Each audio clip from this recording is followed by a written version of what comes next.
Welcome to today's tutorial on using the Java Secure Socket Extension, or JSSE. In this video, we will delve into the principles of secure communication using SSL/TLS, how JSSE facilitates it in Java, and ultimately demonstrate how to implement secure client-server applications.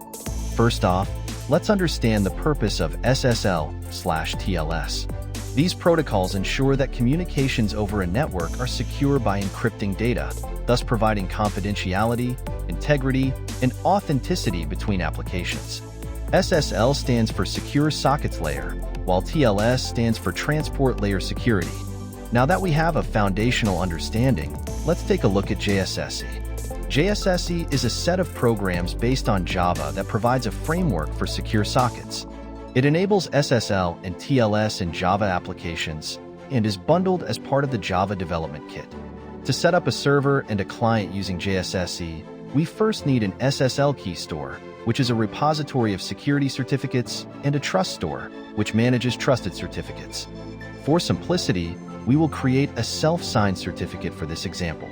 After generating the key store and trust store, let's write the server code first.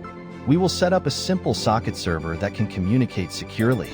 This secure server class initializes an SSL server socket and listens on port 8443 for client connections.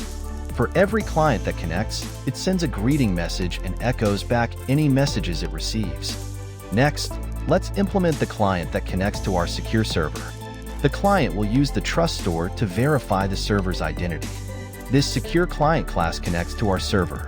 It includes a loop that takes user input, sends it to the server, and prints out the server's response until exit is typed. Now let's do a quick recap on how the JSSE works under the hood. When the server and client connect, they perform a handshake. The handshake is where they authenticate each other and negotiate the encryption algorithm that will be used during the session.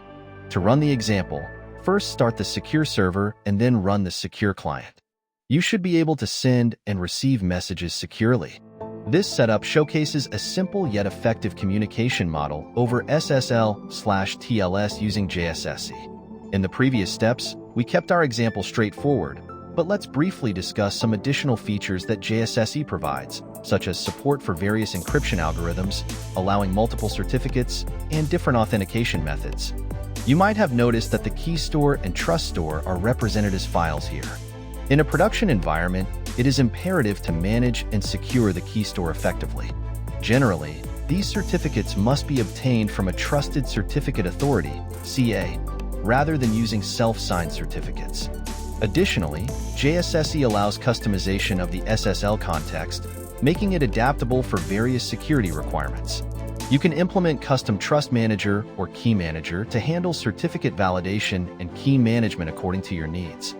Furthermore, error handling can be improved by catching and managing exceptions specific to SSL connections, such as SSL handshake exception, to address authentication issues, or SSL exception, which can arise from different problems during the SSL protocol. It's also worth noting that JSSE is designed to be used with the Java Secure Sockets API, which consists of additional classes providing SSL/TLS support in Java applications, enabling you to create robust, secure applications. Before we wrap up, let's go over some common use cases where JSSE is most beneficial: web applications needing HTTPS, email clients that require TLS, or any scenarios where secure application-level messaging is necessary. Thank you for joining this extensive tutorial on JSSE.